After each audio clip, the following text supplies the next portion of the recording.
Halo, Assalamualaikum warahmatullahi wabarakatuh. Perkenalkan, nama saya Atifah Sri Devi dengan NIM 2330203011 dan dosen pengampu saya Roni Effendi MH. Di sini saya akan membacakan materi pengantar hukum pidana, yaitu yang pertama, pengertian hukum pidana. Menurut para ahli, yang pertama menurut Muljanto, hukum pidana merupakan bagian dari keseluruhan hukum yang berlaku di suatu negara yang mengadakan dasar-dasar dan aturan-aturan untuk menentukan perbuatan-perbuatan mana yang tidak boleh dilakukan, yang dilarang, dengan disertai ancaman atau sanksi yang berupa pidana tertentu bagi barang siapa yang melanggar tersebut. 2. Menurut Simpson, hukum pidana merupakan keseluruhan larangan atau perintah yang oleh negara diancam dengan nestapa, yaitu suatu pidana apabila tidak ditaati.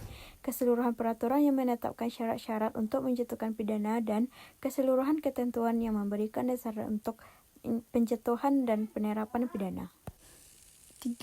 Van Hamel memberikan batasan bahwa hukum pidana merupakan keseluruhan dasar dan aturan yang dianut oleh negara dalam kewajibannya untuk menegakkan hukum, yakni dengan melarang apa yang bertentangan dengan hukum dan mengenakan suatu nestapa kepada yang melanggar larangan tersebut.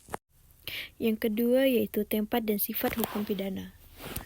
Di dalam hukum pidana terdapat istilah locus delicti. Locus delicti adalah tempat terjadinya peristiwa pidana, berasal dari kosakata Latin hortus yang berarti tempat atau lokasi, dan delicti yang artinya detik atau tindak pidana. Terdapat 4 teori dalam menentukan tempat terjadinya peristiwa pidana atau locus delicti. Beberapa di antaranya yaitu teori perbuatan material. Teori ini didasarkan pada perbuatan fisik, sehingga teori ini menjelaskan terkait dianggap sebagai tempat terjadinya tindak pidana adalah tempat di mana perbuatan tersebut dilakukan. Yang kedua, teori alat. Teori ini didasarkan terhadap fungsinya suatu alat digunakan dalam perbuatan pidana. Teori ini menegaskan bahwa dianggap tempat terjadinya tindak pidana adalah tempat di mana alat digunakan dalam tindak pidana bereaksi. 3. Teori akibat. Teori ini menjelaskan mengenai akibat dari suatu tindak pidana. Hal ini menjelaskan bahwa locus delicti adalah tempat di mana akibat daripada tindak pidana tersebut timbul. 4. Teori beberapa tempat. Teori ini menjelaskan mengenai tempat terjadinya tindak pidana, mengenai tempat-tempat perbuatan tersebut secara fisik terjadi, tempat di mana alat digunakan bereaksi, serta tempat adanya akibat dari tindak pidana tersebut timbul. Menurut Werjono Projodikoro, hukum pidana dapat dinyatakan merupakan hukum publik. Hal ini didasarkan kepada hubungan hukum yang diatur di dalam hukum pidana. Titik beratnya tidak berada pada kepentingan individu, melainkan pada kepentingan-kepentingan umum. Sifat ini dapat dilihat pada hukum pidana, yaitu dalam hal penerapan hukum pidana pada hakikatnya tidak tergantung kepada kehendak seorang individu yang secara langsung dirugikan, melainkan diserahkan kepada pemerintah sebagai wakil dari kepentingan umum. Sifat hukum pidana sebagai hukum publik antara lain dapat diketahui berdasarkan 1. Suatu tindak pidana itu tetap ada walaupun tindakannya itu telah mendapat persetujuan terlebih dahulu dari korbannya. 2. Penuntutan menurut hukum pidana itu tidak digantungkan kepada keinginan dari orang yang telah dirugikan oleh suatu tindak pidana yang telah dilakukan oleh orang lain. 3. Biaya penjatuhan pidana dipikul oleh negara, sedangkan pidana denda dan perampasan barang menjadi penghasilan negara. Selanjutnya, pembagian hukum pidana.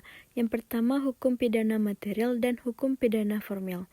Hukum pidana material berisi perbuatan-perbuatan yang tidak boleh dilakukan atau perbuatan-perbuatan yang harus dilakukan dengan disertai ancaman pidana, atau dengan kata lain, hukum pidana material mengatur mengenai perbuatan-perbuatan pidana, sedangkan yang dimaksud dengan hukum pidana formil ialah untuk menegakkan hukum pidana material. Hukum pidana formil pada dasarnya berisi mengenai cara bagaimana menegakkan hukum pidana material melalui suatu proses peradilan pidana. Pembagian hukum pidana menjadi hukum pidana material dan formil secara tegas dibedakan oleh Van Hamel. Hukum pidana biasanya juga meliputi pemisahan dua bagian, yang material dan yang formal. Hukum pidana material menunjuk pada asas-asas dan ketentuan-ketentuan yang menetapkan pidana bagi yang melanggarnya, yang formal mengenai dan jangka waktu yang mengikat penegakan hukum material. Hukum pidana material di Indonesia dikodifikasikan dalam Kitab Undang-Undang. Yang kedua, hukum pidana dalam arti objektif dan dalam arti subjektif. Hazelwinkel Suringa mendefinisikan hukum pidana objektif yang juga disebut sebagai jus penal sebagai perintah dan larangan yang pelanggaran terhadap larangan dan norma tersebut diancam pidana oleh badan yang berhak, ketentuan-ketentuan mengenai upaya-upaya yang dapat digunakan jika norma itu dilanggar, yang disebut sebagai hukum penitentiar tentang hukum dan sanksi dan aturan-aturan yang menentukan kapan dan di mana berlakunya norma tersebut. Sedangkan hukum pidana yang subjektif atau jus punendi menurut Suringa ialah hak negara yang untuk menuntut pidana, hak untuk menjatuhkan pidana dan hak untuk melaksanakan pidana. Sedangkan FOS juga membagi hukum pidana menjadi hukum pidana objektif dan hukum pidana subjektif. Secara tegas dinyatakan oleh FOS bahwa hukum pidana terdiri atas objektif dan subjektif.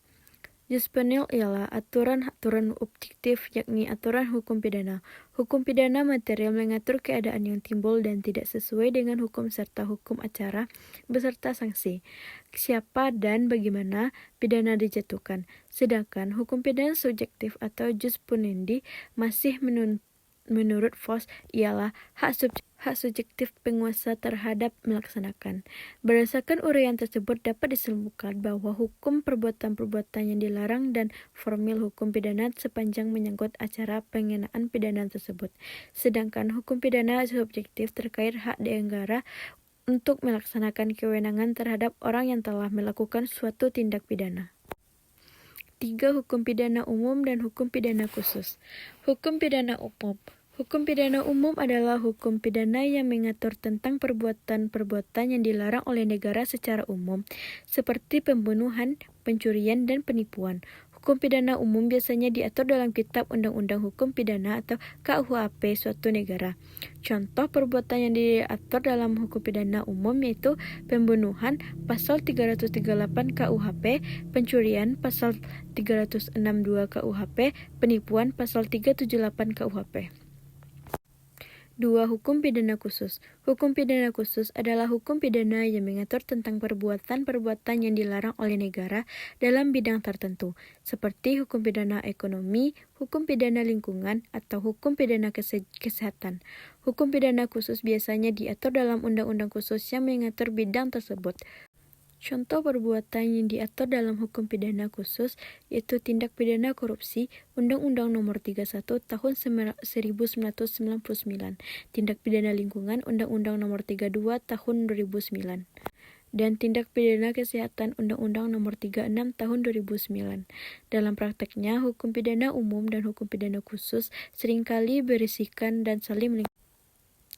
Oleh karena itu, penting untuk memahami kedua jenis hukum pidana ini untuk mengerti dan menerapkan hukum pidana secara efektif. Selanjutnya, hukum pidana lokal, nasional, dan internasional. Hukum pidana lokal, nasional, dan internasional memiliki hubungan yang saling melengkapi dalam penegakan hukum. Hukum pidana lokal yaitu berlaku di tingkat kecamatan, kabupaten, atau kota, sedangkan hukum pidana nasional mengatur tindak pidana di tingkat nasional suatu negara, mencakup norma, aturan, dan sanksi yang ditetapkan oleh negara, dan bertujuan menjaga ketertiban, keamanan, dan keadilan. Hukum pidana nasional mengatur tindak pidana di tingkat nasional suatu negara, mencakup norma, aturan, dan sanksi yang ditetapkan oleh negara, bertujuan menjaga ketertiban, keamanan, dan keadilan. Dan hukum pidana internasional yaitu mengatur kejahatan internasional, merupakan gabungan dari hukum pidana dan hukum internasional, berasal dari kesepakatan antara diakui sebagai salah satu sumber hukum dalam hukum pidana nasional, menentukan hukum pidana nasional yang akan diterapkan terhadap kejahatan-kejahatan yang terdapat unsur-unsur internasional di dalamnya. Selanjutnya, fungsi dan tujuan hukum pidana. Fungsi dan tujuan hukum pidana yaitu secara khusus ialah melindungi kepentingan hukum terhadap perbuatan yang tercela. Menurut Satoshit Kartanegara dalam bukunya Hukum Pidana dan Hermian Hadayati Koswaji dalam bukunya Perkembangan Macam-macam Pidana Rangka Pembangunan Hukum Pidana, yang dikategorikan kepentingan hukum tersebut, yaitu yang pertama nyawa manusia. Bagi yang melanggar kepentingan hukum ini, yaitu menghilangkan nyawa orang lain, akan diancam dengan antara lain pasal 338 KUHP. Manakala perbuatan tersebut dilakukan dengan perencanaan, dan akan diancam dengan ketentuan pasal 340 KUHP. Demikian juga perbuatan atau tindakan dilakukan karena kelalaiannya sehingga menyebabkan matinya orang lain, maka akan diancam dengan pasal 359 KUHP. Yang kedua, badan atau tubuh manusia.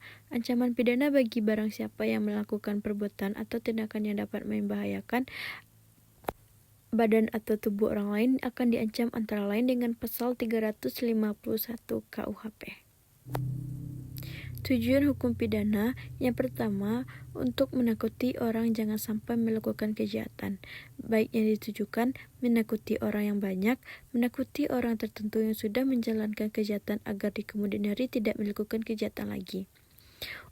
B. Untuk mendidik atau memperbaiki orang yang sudah menandakan suka melakukan kejahatan agar orang menjadi yang baik tabiatnya sehingga bermanfaat bagi masyarakat. Menurut Wijono Prodjodikoro, kedua tujuan tersebut merupakan tujuan yang bersifat tambahan atau sekunder, dan menurut dia melalui tujuan tersebut akan berperan dalam meluruskan neraca ke masyarakat yang merupakan tujuan primer. Sebagaimana dikutip lebih lanjut oleh Andi Hamzah dalam buku Asas-Asas Hukum Pidana. Dan yang terakhir ada sumber hukum pidana. Sumber hukum pidana dapat dibagi menjadi dua jenis, yaitu sumber hukum pidana tertulis dan sumber hukum pidana tidak tertulis. Sumber hukum pidana tertulis yaitu undang-undang. Undang-undang adalah sumber hukum pidana tertulis yang paling utama dan mengikat. Contohnya adalah Kitab Undang-Undang Hukum Pidana KUHP. Yang kedua, peraturan pemerintah. Peraturan pemerintah adalah peraturan yang dikeluarkan oleh pemerintah untuk melaksanakan undang-undang. Yang ketiga, peraturan presiden. Perpres adalah peraturan yang dikeluarkan oleh presiden untuk melaksanakan undang-undang. Dan yang keempat, traktat internasional. Traktat internasional juga adalah perjanjian antar negara yang mengatur hukum pidana. Yang kedua, sumber hukum pidana tidak tertulis. Yang pertama, kebiasaan. Kebiasaan adalah sumber hukum pidana tidak tertulis yang merupakan yang berupa kebiasaan atau tradisi yang berlaku dalam masyarakat. Jurisprudensi. Jurisprudensi adalah sumber hukum pidana tidak tertulis yang berupa putusan-putusan pengadilan yang telah memperoleh kekuatan hukum tetap. Yang ketiga, prinsip-prinsip hukum pidana. Prinsip-prinsip hukum pidana adalah sumber hukum pidana yang tidak tertulis yang berupa prinsip yang berlaku secara umum. Dan yang keempat adalah hukum adat. Hukum adat adalah sumber hukum pidana tidak tertulis yang berupa hukum yang berlaku dalam masyarakat adat. Dalam prakteknya, sumber-sumber hukum pidana tertulis dan tidak tertulis digunakan secara bersama-sama untuk menentukan hukum pidana yang berlaku dalam suatu negara. Terima kasih, hanya itu yang dapat saya sampaikan. Assalamualaikum warahmatullahi wabarakatuh.